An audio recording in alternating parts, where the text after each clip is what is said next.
Betul, Pak. Bapak Juheni. Pak Juheni ya, Ya. Pak Juheni. Mohon izin saya menyampaikan amanah dari Pak Jimmy. Kok amanah?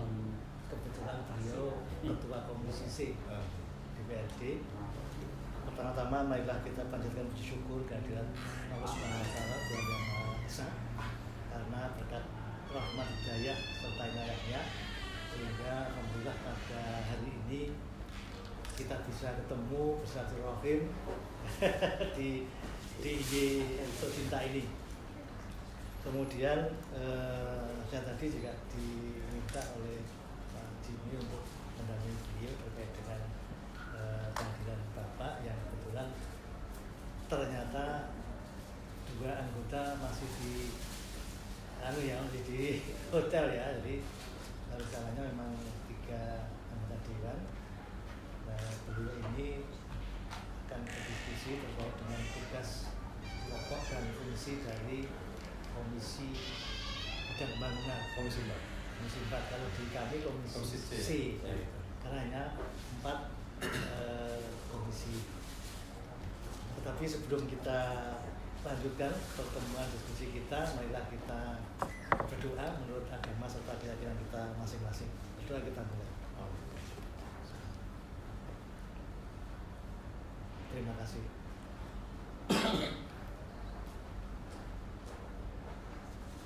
Jadi izin Pak Juheni, saya Budi Nugroho dari bagian persidangan. Sekitar 2 tahun yang lalu saya diberi amanah untuk mengkoordinir teman-teman di persidangan. Nah, ini kaitan dengan tugas pokok fungsi dari Komisi C, kami Komisi C karena hanya 55 anggota dewan. Kalau di Banten kan berapa? 85, sehingga 5 komisi ya. Akan naik 100 nanti. Wih, kita masih tahu 55 ya Pak. Nah, beliau ini ketua Komisi C yang saya tahu betul beliau beberapa periode itu selalu menduduki keanggotaan Komisi C ya, Komisi C. Jadi terkait dengan tugas pokok fungsi saya kira beliau sangat hafal gitu kan, sudah menyelami. Kalau orang Jawa bilang sudah pono. Pono itu udah apa? Wah, pono itu udah mahir. Ya, udah mahir terkait dengan hal-hal yang sifatnya tugas pokok fungsi. Tetapi satu hal yang ingin saya sampaikan kepada Bapak, salah satu tugas pokok fungsi itu memang terkait dengan pengembangan infrastruktur wilayah. Pengembangan infrastruktur wilayah seperti yang dalam surat ya, Pak Yoto ya. Pak Yoto ini tulis Pak. Ya. Tulis Komisi C. Tetapi di luar itu Komisi C mempunyai bidang-bidang yang saya kira sangat vital. Komisi C saya kira sama, kaitan dengan perhubungan, kaitan dengan tata ruang, dan ini yang membedakan. Saya yakin yang membedakan antara DIY dengan DPRD provinsi lain, khususnya komisi yang membidangi tentang bangunan, itu tentang tata ruang. Karena apa? Karena di DIY itu mempunyai perda tentang tata ruang sendiri karena keistimewaan. Ya. Nah, ini yang menarik. Kalau kaitannya dengan pengembangan infrastruktur saya kira sama. Mitra kerja Komisi C terkait dengan infrastruktur pasti dengan PUSDM. Nah, saya yakin betul beliau ini akan selalu berkoordinasi dengan mitra kerja khususnya PUSDM terkait dengan pengembangan infrastruktur wilayah. Kami di sini saya belum pernah membaca tentang perda di DIY, tetapi pengembangan infrastruktur wilayah itu ada di peraturan daerah kota, baik itu perda kota. Enggak Pak, Ya, Pak. Monggo silakan Pak. santai aja. Santai. Kita ngobrol aja. Iya, sambil tidak.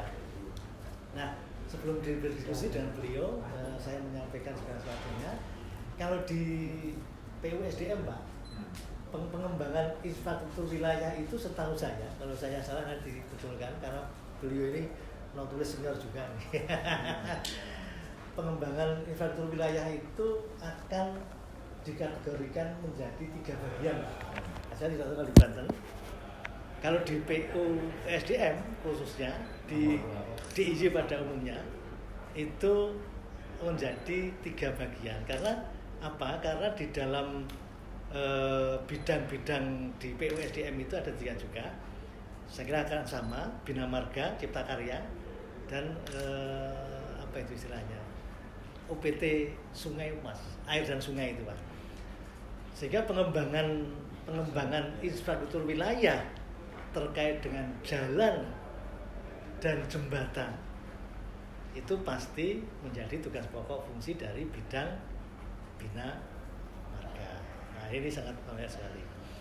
Kemudian terkait dengan pengembangan infrastruktur wilayah untuk bidang perumahan, kemudian yang lain itu ke Cipta Karya. Yang menarik adalah pengembangan infrastruktur tentang irigasi. Nah, irigasi itu ternyata menjadi tugas pokok fungsi dari UPT di PUSDM. Nah kira-kira gambarannya itu. Kemudian terkait dengan pengembangan wilayah pasti akan berkoordinasi dengan mitra kerja di DPRD, dalam hal ini Komisi C yang beliau pimpin. Saya kira itu sebelum Bapak menyampaikan sesuatu, mungkin dari Bapak bisa menyampaikan hal yang bisa kita obrolkan gitu. Semoga kami persilakan Bapak. Assalamualaikum warahmatullahi wabarakatuh. Waalaikumsalam. Ya, teman-teman, Haji Ruskin siaga. Budi Nugroho Pak. Budi Nugroho. Ye, di persidangan. Semua staf yang saya hormati. Saya Yudhini Muhammad Rais, anggota Komisi 4 Infrastruktur. Semula kami ditugaskan berdua dengan Wakil Ketua Komisi dari Suhaili. Tapi pas mau berangkat beliau ada panggilan partai yang bisa di. Wah. Saya dari PKS Pak, dari ketua fraksi PKS. Dan Pak Eri itu dari fraksi PDI Perjuangan. PDI Perjuangan di sana itu juara kedua. Ada 13 kursi. Yang juara satunya Gerindra 16 kursi. PKS dan Golkar sama kursinya 11. Nah, Demokrat itu ada 10. Yang lain ada yang 9, yang 8. Kita ada 85 kursi. 5. Dan karena jumlah penduduk, insya Allah 2024 seperti yang saya sampaikan tadi ada penambahan 15 kursi. Itu sekilas tentang dari Provinsi Banten. Nah, di kita ada 5 komisi. Ada 5 komisi. Nah, kita namanya itu komisi 1, 2, 3, 4. Nah, komisi 5 ini adalah komisi infrastruktur. Mungkin di sini komisi C 3. Ya, komisi 3 atau komisi C. Nah, yang ingin saya sampaikan adalah kita DIY ini kan ada keistimewaan. Namun tidak seperti Jakarta. Jakarta istimewa, tapi dia nggak ada ibu kota kabupatennya. Kalau di DIY kan ada Kulon Progo, ada Bantul, Sleman, ada Gunung Kidul, ada Kota Mandiri sendiri. Jadi mereka juga punya pemerintahan daerah tersendiri, istimewa tapi beda dengan Jakarta. Nah, biasanya kalau ada pemerintahan daerah di tingkat 2 itu kan ada pembagian kewenangan. Bentar saya lupa nggak begini.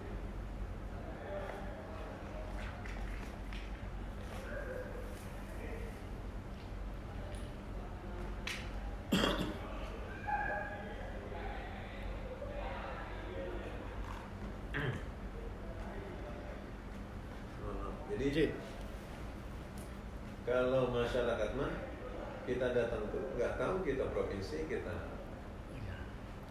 kabupaten, kota atau mana. Yang penting jalan rusak, udah anggota dewan yang suruh. suruh apa namanya memperbaiki. Nah, terkendala adanya kewenangan itu, ini ternyata kewenangan kota, kita nggak bisa intercept ke situ. Nah, apakah ada trik tersendiri di apa namanya di Jogja ini ketika adanya semacam kendala? Walaupun kewenangannya kabupaten kota, tapi kita bisa mengakses ke situ. Ya, apakah kalau mungkin bantuan keuangan kan mungkin ada proposalnya dari apa namanya wali kota atau bupati. Nah, bisakah kita mengakses langsung menganggarkan di apa namanya anggaran kita di provinsi?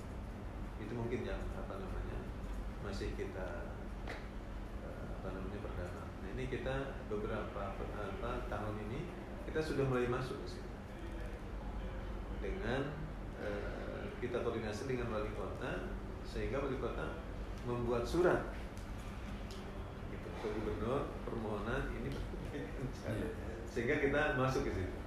Nah, mungkin ada beberapa trik ya yang apa namanya apakah seperti itu. Kemudian kemarin tuh kita ada permasalahan di Provinsi Banten itu dengan surat edaran Sekda terkait dengan men-hold beberapa anggaran. Jadi kita tuh di PUPR itu 1 triliun 100 sekian miliar. Kemudian di bulan Maret itu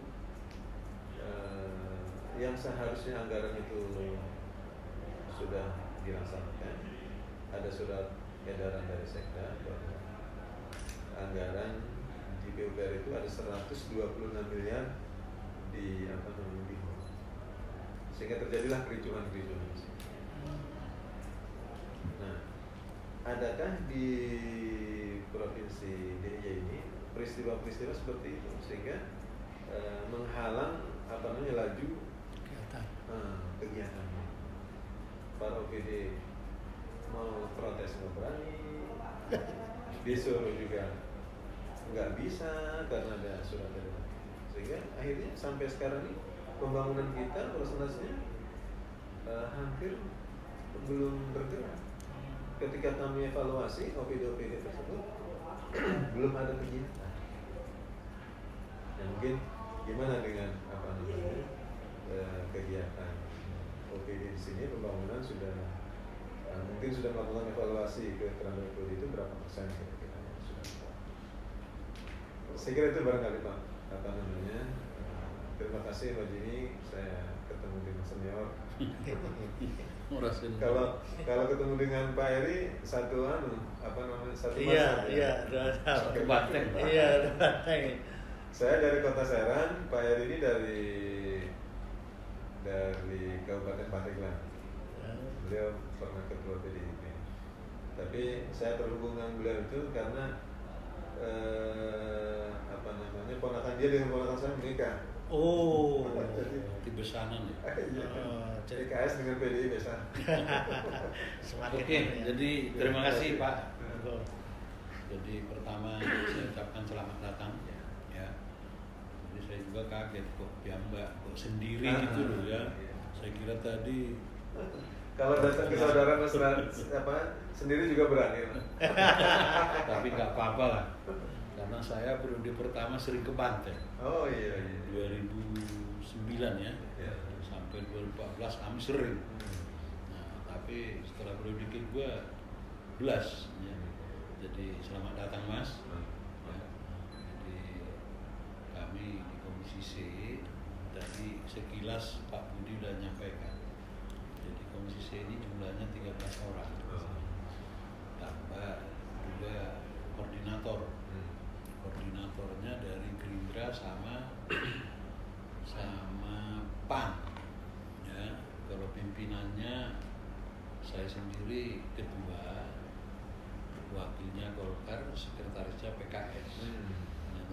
Mana kemarin ngomong disuruh datang namanya Pak Amir, Pak Haji Amir. Oh, banyak. Ya, cocok ini. Ya. Tapi yang di WA pimpinan katanya ketua gitu. Jadi khususnya masalah di Jogja. Jogja ini kan daerah istimewa. Dari dengan DKI dalam hal pembiayaan beda. Kemarin dari Jawa Barat juga datang dari Komisi 4. Jadi saya bilang ini salah alamat. Jogja ini kalau di Jawa Barat mungkin sama Cirebon aja hampir sama. Kursinya. Luasnya. Luas. Jadi Jogja ini terdiri dari 4 kabupaten, 1 kota. Ya, sempit lah. Jadi kalau kunker-kunker dalam Jawa atau dalam daerah itu 2 jam selesai. Kalau di sana kan Bisa sehari semalam ya. nah, jadi kita udah sering ke sana. SPD-nya agak kecil ya Bang. Ya. Terus masalah mitra. Jadi mitra Komisi C ini ada 6. Ya, KPK, Perhubungan, DPR,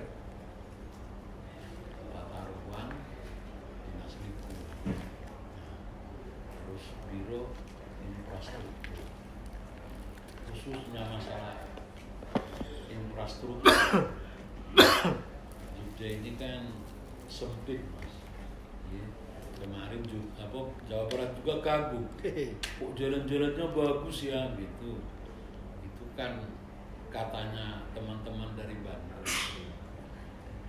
Kalau saya setelah COVID, bahkan pasca COVID itu ya sangat sulit.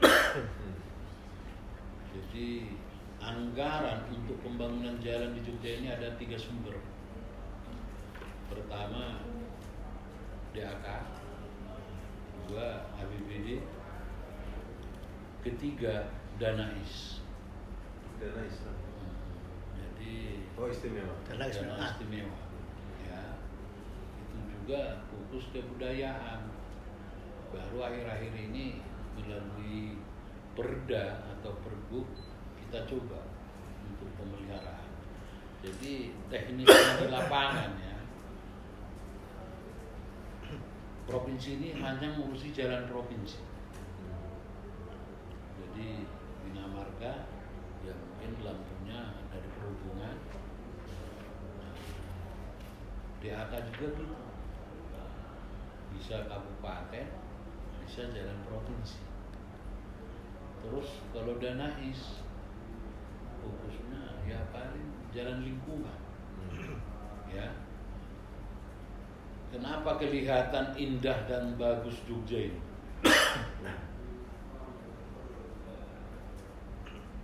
Tadi 3 sumber ya Pak ya. Jadi kalau yang fokus itu jalan provinsi itu ya APBD. Tambah DAK yang dari pusat. Nah itu udah by proposal, udah lama gitu ya. Nah, kalau jalan lingkungan memang hebat.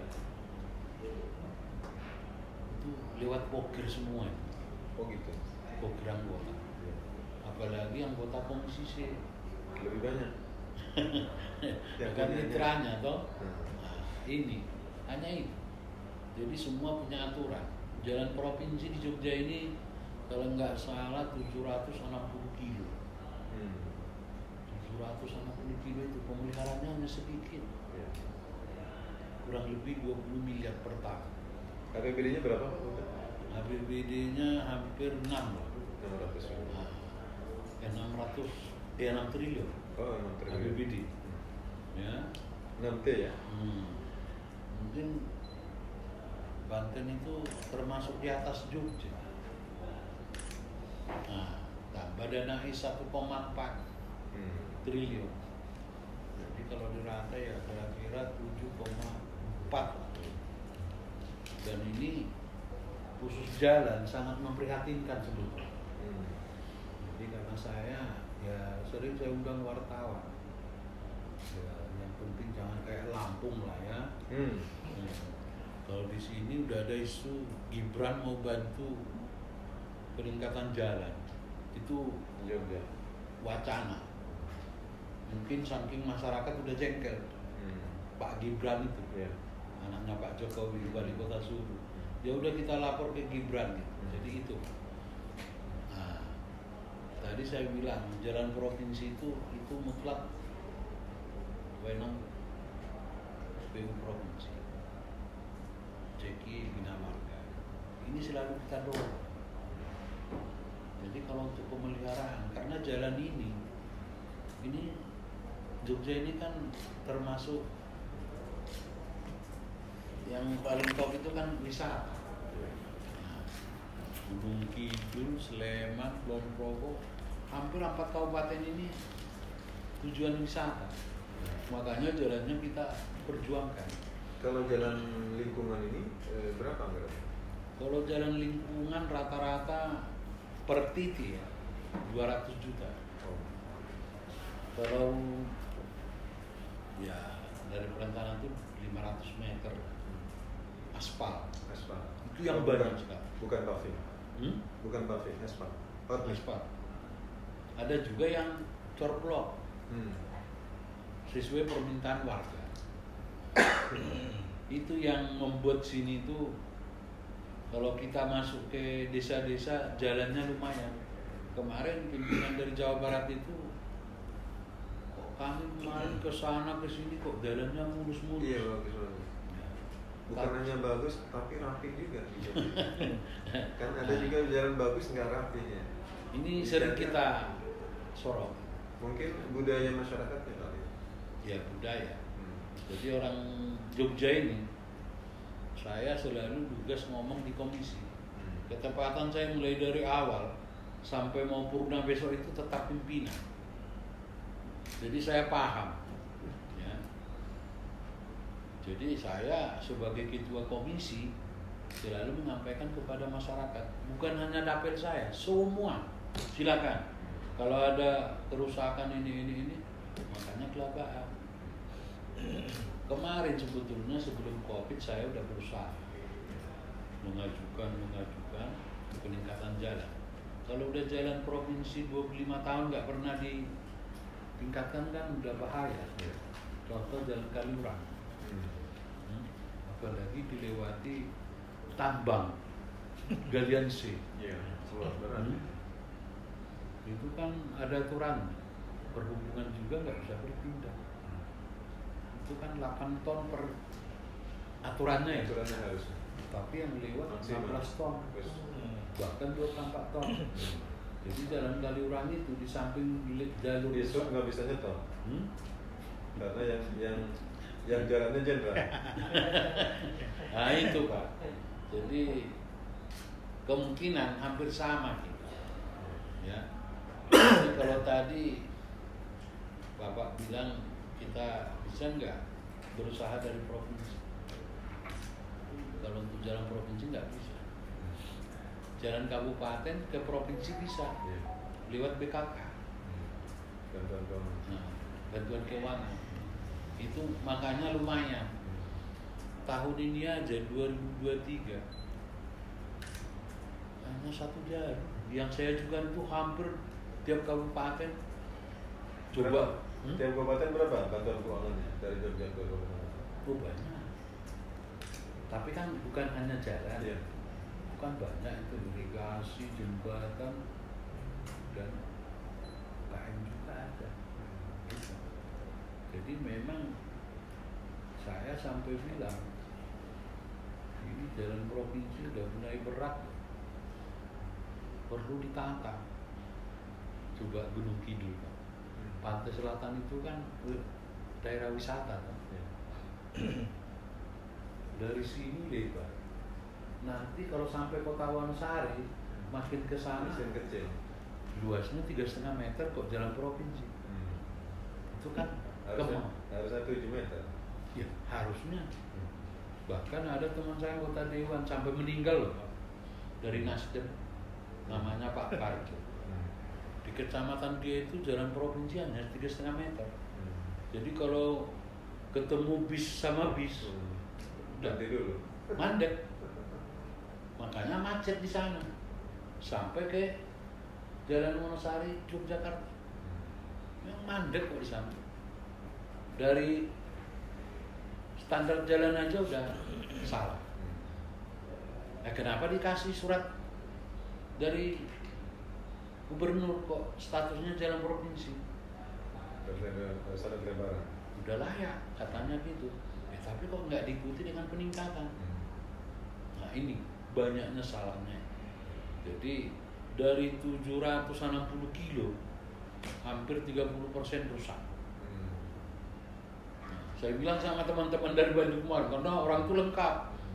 Kalau ke Jogja lengkap katanya, karena enak. Kalau orang hamil bisa melahirkan di jalan. Jadi itu Mas, khususnya di Jogja itu, jadi yang menonjol itu jalan kami. Kalau jalan provinsi ya tambal sulam. Bahkan ada 1 juta lubang. Tempel wangi. Mungkin ada di perkampungan kali ya, jalan provinsi yang masuk perkampungan. Jadi saya turun, kan mesti notulen kasih tahu tanggal segini gini, udah ditambal dulu. Jadi kok udah ditambal, nah, kita pulang udah rusak lagi. Inilah status jalan di Yogyakarta. Tapi walaupun begitu kita selalu berusaha koordinasi. Maunya apa? Apalagi sekarang kan kita ini kan dapat narsum itu loh Pak. Narasumber materinya dari Bina Marga, dari Tata Ruang. Oh ada itu ya, kegiatan apa itu? Di kita nggak ada itu? Sosialisasi. Oh sosialisasi, rancangan peraturan daerah. Jadi perda-perda yang sudah dibuat mungkin 2011, 2015 belum kita proses dah. Nah itu akal-akalnya orang ini. Jadi kita sebetulnya kalau saya kemarin nggak mikir itu, tapi setelah terakhir ini mau pemilu, wah ini penting juga. 100 orang kan lumayan. Lumayan. Iya. Padahal Pak Budi merencanakan hampir kemarin itu 4 kali 1 bulan tuh. Di sini berapa kali? 1 bulan berapa kali? Kemarin 4 kali, tapi untuk tahun ini katanya hanya tinggal bulan 4 kali lagi ya. Rencana begitu, tapi kemungkinan nanti di perubahan ditambah ya. Nah, tapi nggak resiko ya. Berarti seminggu sekali dong. Anggarannya berapa setiap pertemuan? Aduh, enggak begitu Pak. Per anggota per peserta 150. Kalau anggota gini sistemnya. Jadi kami itu hanya satu paket, pesertanya 100, dapat makan, dapat uang saku. Sakunya kecil. Nah, narsumnya nanti dari dinas teknis, anggota nggak dapat. Nah, saya selama ini nggak mau ikut karena kita nggak dapat. Tapi manfaatnya ternyata bagus. Iya. Pesertanya dapat berapa? Di 55.000 ya. 60 dipotong pajak. Untuk jadi kami kemas untuk bapak-bapak yang terhormat itu masuk ke. Kok nggak minum-minum ya? Masuk ke. Anggap aja anggota dewan dari Banten gitu. Itu bukan hanya minum. suster Pak. Mana panitianya? Siapa? Tapi kami kemas dengan. Dikasih minum bos. Kami kemas dengan public hearing. Ayo mas. Jadi ada tiga sumber: reses, public hearing, sosialisasi perda. Public hearing itu gimana? Public hearing itu pada saat dewan membahas perda, pansus, itu kita anggarkan penyerapan aspirasi masyarakat yang kita lakukan public hearing. Ke kota, ke daerah, ke dapil masing-masing. Kalau dulu tapi ketika ada pansus, kita kemas di dalam pansus itu. Kalau itu dulu kita anggota pansusnya aja atau seluruh anggota pansus, semua anggota pansus, tetapi di DPR DIY semangatnya luar biasa. Ada satu pansus, maka harus kita bentuk 3 pansus lagi. Sehingga setiap pembentukan pansus itu pasti ada 4 pansus. Misalnya dari Pemda baru siap 1 raperda. Kita tidak mempunyai raperda inisiatif. Maka kami akan memfasilitasi pembentukan pansus pengawasan. Sehingga setiap kali pansus kita bentuk, maka 4 pansus ditetapkan. Sehingga semua anggota dewan dapat ini masuk dalam anggota pansus. 3-nya itu apa? pengawasan Pak. Pansus pengawasan. Semua pengawasan. Semua pengawasan. Oh. Kita bentuk pansus pengawasan. Karena dari ini menarik Pak. Karena bisa masuk ke konstituen. Jadi setiap perda itu diikuti pansus pengawasan. Kecuali ada 4 raperda. Tidak diikuti. Tetapi kalau ada raperda hanya 2 misalnya, maka yang 2 itu kita bentuk pansus pengawasan. Raperdanya 3, maka kita bentuk 1 pengawasan. Sehingga konkret setiap kali pembentukan pansus itu ada 4 pansus. Semua anggota dewan Ayo minum. mempunyai hak dan kewajiban yang sama. Konsultasi, kunker ini sama. Berangkat. Tapi kalau pansusnya itu hanya 1 atau 2, outputnya apa pansus pengawasan? pengawasan terhadap perda yang sudah pelaksanaan perda, pelaksanaan pergub dan sebagainya itu. Nanti rekomendasi dari pansus itu. Outputnya itu. Ada pansus pengawasan Ya. juga. Nanti kita laporkan Pak. Jadi Ini nggak temuan nih pansus pengawasan di. Alhamdulillah selama ini enggak. Karena memang real dibentuk pansus, pelaksanaannya juga iya, pengawasannya iya, gitu. Terus outputnya juga ada sebuah kaitan dengan rekomendasi itu. Selama ini kami bentuk seperti itu. Udah hampir 2 tahun. Kalau yang public hearing ini? Public hearing untuk penyerapan aspirasi masyarakat. Kalau dulu kita laksanakan hanya di kantor, kita memanggil masyarakat. Nah, kita mencoba untuk berinovasi biar penyerapan aspirasi itu maksimal, banyak dari masyarakat yang terlibat, kita langsung ke daerah. Misalnya Pak Simi public hearing di daerah Sleman di X misalnya gitu. Komposisi anggarannya kita samakan dengan sosialisasi perda. Gitu. Seperti kunjungan dapil gitu ya? Betul. Sosialisasi perda ada uang transport, ada uang makan, ada sebagainya. Kalau reses kan hanya ya sebenarnya kurang menarik sebenarnya kalau reses itu, karena dari konstituen tidak menerima uang transport. Kami kecil Pak reses itu Pak. Reses itu 1 orang berapa? 27 juta kalau nggak salah. Kecil Pak. 6 titik. 6 titik. 6 kali. 27 juta. Tapi maminnya banyak. Enggak. Maminnya ya segitu doang. include dengan enggak lain-lain. Ya paling honor. Ya honor dikit kan. Kalau reses kan enggak ada. Maksudnya kalau 27 itu kan bisa nombok gitu. Nombok biasa. Ya sering nombok. Kalau Nombok, benar Pak. dilaksanakan.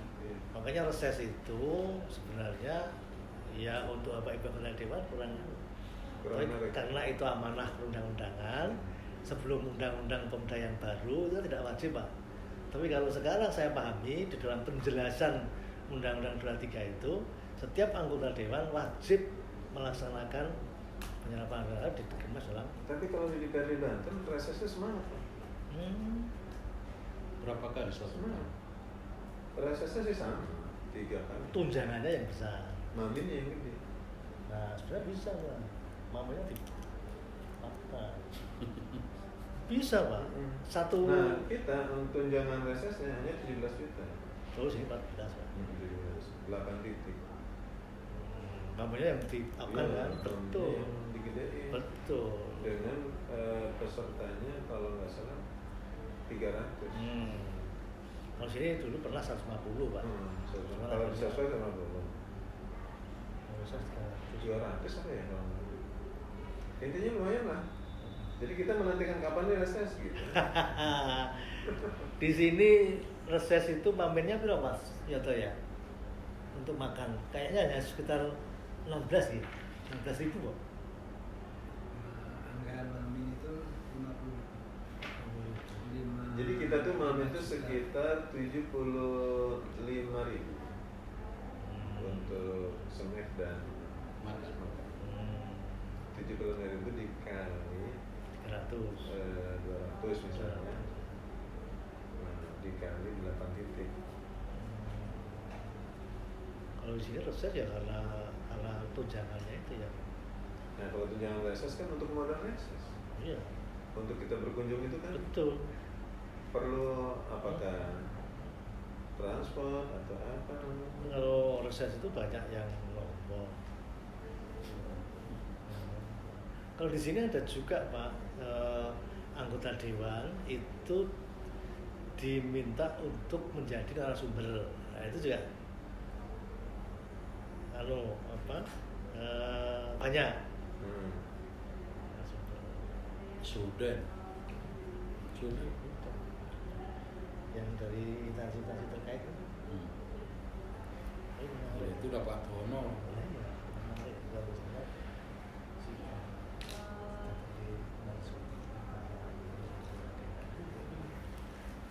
Itu di lapangan. Iya. Kira-kira gitu Mas. Iya, terima kasih. Masih ada lagi nggak kira-kira? Cukup. Jadi yang penting Komisi 4 dengan Komisi C mungkin dasarnya kita sama. Ya. Tapi ada yang menarik tadi. Kalau masalah pemeliharaan itu saya prihatin. Nggak tahu kalau di Banten. Jadi kalau di Banten alhamdulillah jalan provinsi itu sudah kata gubernur itu sudah 92%. Bagus semua. Tol. Memang real. Ketika gubernurnya Pak Rano Karno di sana. Itu yang mengerjakannya itu dari BUMN, dari BP. Sebelumnya pengusaha lokal ini dibenerin, ya, ini dianggarin, ini dibenerin, ini udah rusak lagi. Begitu terus. Sebelumnya kapan mau benernya? Gitu. Nah, kemarin itu yang ngerjain BP. Kita segala ya, ini dari BUMN. Itu bagus. Alhamdulillah sudah sampai ujung kulon apa segala macam udah bagus. Tiap tahun ada peningkatan jalan nggak? Tiap tahun ada peningkatan jalan. Di PUPR itu 1,1 triliun anggaran OPD-nya. Nah kita ada itu jalan lingkungan. Nah itu di Perkim kita ada jalan-jalan kompleks, jalan-jalan desa, jalan apa, paving tapi Paving. Jagam paving ya. Ya. Itu tahun ini ada 1.800 titik. Iya. Per titiknya berapa Pak? 200 lah. Oh sama. Tapi kalau reses kayaknya dia harus belajar ke Banten biar ilmunya lebih. Dulu rajin di sana. Iya, sebelum ada sosialisasi perda, reses yang digenjot. Sudah ada sosialisasi perda karena komposisi anggarannya juga beda karena Ada sosmed juga kita dapat tapi nggak seberapa. Jadi setelah Perpres 33 itu yang buat turun. Nah itu yang baru tuh gimana katanya? Yang baru disetujui? Apa cuman PHP aja atau gimana? Ya itu tetap tergantung Pak Gubernur. Iya. setahu saya pada saat ADPSI itu juga bersurat Pak, tapi kayaknya juga belum ada respon. Jadi gitu ya Pak ya. Terima kasih Jadi, atas sambutan yang luar biasa. Saya ucapkan terima kasih. Mohon maaf sudah mengganggu Pak Budi dan yang lain-lain. Terima kasih saya ucapkan. Biar cepat jalan-jalan ke. Iya Pak, terima kasih juga atas kehadirannya. Ya. Alhamdulillah semuanya bisa berjalan dengan baik. Mudah-mudahan nanti kita bisa belajar reses di Banten, anggaran bisa naik gitu. SLBC dirubah karena harus berubah SLBC Pak, Iya. harus berubah pergub. Dan itu pernah dilakukan pada saat uang reses itu ditransfer. Nah, sehingga pimpinan dewan menyampaikan kepada Pak Gubernur agar tunai pengecualian dalam pergub itu. Nah, saya kira juga ini juga bisa pengecualian pada saat kita bicara tentang anggaran Mamin hanya 50, khusus untuk reses dalam masyarakat naik, ya bisa. Itu kan Pak Jimli nanti. Itu ya Pak Jimli, Mas Banur, rawuhipun rada hadirannya. Assalamualaikum warahmatullahi wabarakatuh. Mohon izin di sana Pak Jimli Mas. Pak.